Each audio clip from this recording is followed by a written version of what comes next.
நண்பர்களை நீங்கள் பார்த்து கொண்டு இருப்பது உங்கள் கௌசிகா ரிவ்யூ. சரி வாங்க வீடியோக்குள்ளே போய் என்ன நடக்க போகுது அப்படின்னு சொல்லிட்டு பார்த்தீங்கன்னா, நம்ம மல்லி இருக்காங்களா, அவங்க வந்து எந்த ஒரு பிரச்சனையும் இனிமேல் நம்ம சிக்கக்கூடாது, அதுக்கான ஒரு வாய்ப்பை நம்ம யாருக்கும் அமைச்சு தரக்கூடாது அப்படின்னு சொல்லிட்டு முடிவு பண்ணி எல்லாத்தையும் ஒரு பக்கம் தனிச்சு நின்று எல்லாத்தையும் ஜெயிச்சுன்னு இருக்காங்க. ஆனால் இந்த மாதிரி இருக்கும்போது இந்த ராஜேஸ்வரி இருக்காங்கல்ல, இந்த வேலைக்கு போகிறதையும் கண்டுபிடிச்சிடுறாங்க. என்னடா இவளுக்கு வேறு வேலையே இல்லையா தெரியலையா, அடுத்தவங்களை எப்படி அழிக்கிறது, அடுத்தவங்களை எப்படி கஷ்டப்படுத்துறது அப்படின்னு சொல்லிட்டு எல்லாத்தையும் ஒரு பக்கம் ரொம்பவே வாட்ச் பண்ணிட்டு இருக்காங்க. ஏன் இந்த மாதிரி பண்ணுறா அப்படின்னு சொல்லிட்டு பார்த்தீங்கன்னா, அவளை பொறுத்த வரைக்கும் அவளோட டார்கெட் எல்லாமே விஜய் மல்லி இவங்க ரெண்டு பேரும் சந்தோஷமாக இருக்கக்கூடாது. விஜய் தானே வேலைக்கு போனால் மல்லி ஒரு பக்கம் உருப்பிட ஆரம்பிச்சிருவா, மல்லி வேலைக்கு போனால் ரெண்டு பேரும் சேர்ந்து முன்னேற ஆரம்பிச்சிடும். இவங்க ரெண்டு பேரும் முன்னேறாமல் இருந்தால் நம்ம என்ன வேணாலும் பண்ணலாம், ஏது வேணாலும் பண்ணலாம், எப்படி வேணாலும் சாதிக்கலாம்.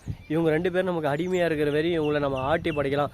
ஆனால் இவங்க கொஞ்சம் முதலாளி ஆகிட்டாங்க, அதுக்கப்புறம் நம்மளை மதிக்க மாட்டாங்க.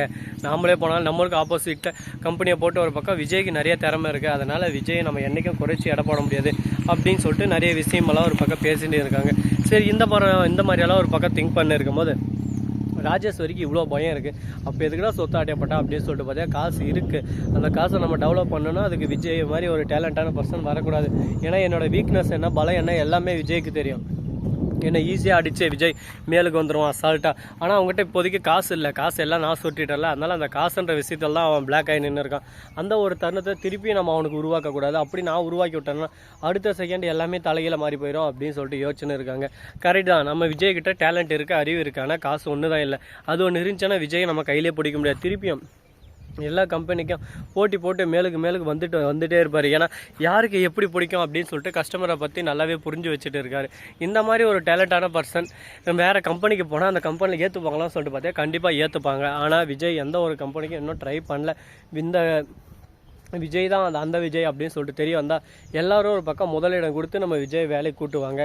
ஆனால் நம்ம விஜயை பொறுத்த வரைக்கும் இப்போதைக்கு நமக்கு வேலை தந்த தெய்வம் இவர் தான் அப்படின்னு சொல்லிட்டு அங்கேயே ரொம்ப கஷ்டப்பட்டு ஹார்ட் ஒர்க்கெல்லாம் போட்டுன்னு இருக்காரு. எப்படி அந்த இடத்த நம்ம இன்னும் பிரபலமாக்கணும், அது மட்டும் இல்லாமல் நம்ம ஓனர் நம்மளை எப்படி நம்பியிருக்காரோ அதுக்கு ஏற்ற மாதிரி அவளுக்கு லாபத்தை தரணும் அப்படின்னு சொல்லிட்டு ஒரு முக்கியமான ஒரு இதில் இருக்கார். இந்த மாதிரி ஒரு தருணத்தில் இதுக்கப்புறம் என்ன பண்ண போகிறாரு, ஏது பண்ண போகிறாரு, இதுக்கப்புறம் இந்த மாதிரி பிரச்சனைகள் இன்னும் நீடிச்சு வருமா வராதா அப்படின்னு சொல்லிட்டு பல விஷயத்தை நம்ம யோசிச்சு பார்த்தாங்கன்னு.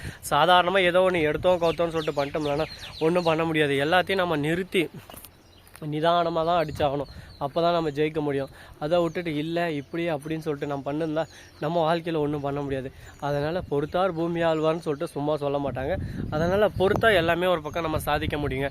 சரி இந்த மாதிரியெல்லாம் ஒரு பக்கம் போனது போச்சு, ஆனது ஆச்சு. இதுக்கப்புறம் என்ன பண்ண போகிறாங்க, ஏது பண்ண போகிறாங்க அப்படின்னு சொல்லிட்டு பார்த்தீங்கன்னா, நம்ம வெண்பா இருக்காங்கல்ல, அவங்க இருந்துன்னு வராங்க. வந்துட்டு டாடா எனக்கு அண்ணு இது வாங்கி தந்தீங்களா, நல்லா இருந்துச்சு அண்ணு, சாப்பிட்டோம், இன்றைக்கி எனக்கு ஏதோ ஃபீல் ஆகுது, மல்லியம்மா நீங்கள் நானே எங்கேனா போயிட்டலாமா வெளியே அப்படின்னு சொல்லிட்டு கேட்குறாங்க.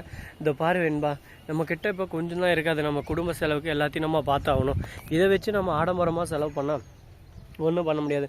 நான் அந்த மாதிரியெல்லாம் கேட்கலடா, பக்கத்தில் இந்த இட்லி தோசை அதனால் நைட் டைமில் அதெல்லாம் போய் சாப்பிட்லாம் நல்லாயிருக்கும் அப்படின்னு சொல்லிட்டு, ஏன் மாப்பிள்ள சின்ன குழந்தை கேட்குறதில்ல, அதில் போய் எவ்வளோ ஆயிருப்போது, போயிட்டு வாங்க அப்படின்னு சொல்லிட்டு சொல்கிறாங்க. வெண்பா இந்த மல்லிக்கு ஃபோன் பண்ணுறாங்க, மல்லி ஃபோனே அட்டன் பண்ணல. என்னடா இது கூத்தா போச்சு, உண்மையாக சொல்லுங்கள் அன்னபூர்ணியம்மா, மல்லி அம்மா எங்கே தான் போகிறா, மல்லி என்ன தான் பண்ணுறா எனக்கு தெரிஞ்சாகணும், நான் திட்டேன்னு சொல்லிட்டு யாருக்கும் தெரியாமல் வேலைக்கு போயின்னு இருக்காளா, எனக்கு உண்மையாக சொல்லுங்கள் அப்படின்னு சொல்லிட்டு கேட்டதான் வேறு வழி இல்லாமல், ஆமாம் மாப்பிள்ள அவள் வேலைக்கு தான் போயிட்டு இருக்கா, நானும் எவ்வளோ சொல்லி பார்த்தா அவள் கேட்கல, என் புருஷன் கஷ்டப்பட்டுன்னு இருக்காரு, அவர் சீக்கிரம் ஒரு நல்ல நிலைமைக்கு வரணும், அவர் கஷ்டப்படுறதுக்கு காரணம் நான் தான், அதனால் அவரை நல்ல நிலைமைக்கு வர வச்சாதான் எனக்கு தூக்கம் வரும், அதுவரையும் என் போராட்டம் தொடர்ந்துனே தான் இருக்கும் அப்படின்னு சொல்லிட்டு மல்லி சொன்னான் அப்படின்னு சொல்லிட்டு சொல்கிறாங்க. இதை கேட்டதான் நம்ம விஜய்க்கு ஒரு பக்கம் கண் கலங்குது. இருந்தாலும் நம்ம பேச்சை மதிக்காமல் போயிட்டாலே, நம்ம என்ன சொன்னாலும் கேட்கக்கூடாதுன்னு சொல்லிட்டு நினப்பில் இருக்கலாம். அப்படி இப்படின்னு சொல்லிட்டு விஜய்க்குள்ளே ஒரு கோபம், ஒரு ஆத்திரம். என்ன பண்ணுறது சொல்லுங்கள் பார்க்கலாம். எல்லாரும் பாயிண்ட் ஆஃப் வியூ தான் நம்ம யோசிச்சாகணும். ஒருத்தர் பக்கம் மட்டும் நம்ம யோசிச்சா அது கரெக்டாக இருக்குது. அதில் அந்த மாதிரி தான் இப்போதைக்கு போயின்னு இருக்குது. சரி பார்த்துப்போம், எவ்வளவோ பிரச்சனையெல்லாம் பார்த்தாச்சு, இதெல்லாம் ஒரு பிரச்சனையாடா சமாளிச்சுப்போம் அப்படின்னு சொல்லிட்டு சமாளிச்சுட்டு போகிறதுக்கான வழிமுறையை நாம் பார்த்தாகணும். அதை விட்டுட்டு இல்லை இப்படி அப்படின்னா நாம் ஒன்றும் பண்ண முடியாதுங்க. வாழ்க்கை யாரை எந்த பாதையில் கூட்டு போகணும்னு சொல்லிட்டு சொல்ல முடியாது. அதுக்கான பாதையை நாம் தான் உருவாக்கணும். நம்ம பாதையை நாம் உருவாக்கினா தான் நம்ம ஜெயிக்க முடியும். அதை விட்டு அடுத்தவங்க பாதையில் போனால் அவங்க ஒரு இதில் யூஸ் பண்ணியிருப்பாங்க, அவங்களுக்கு ஒரு இதாக இருக்கும்.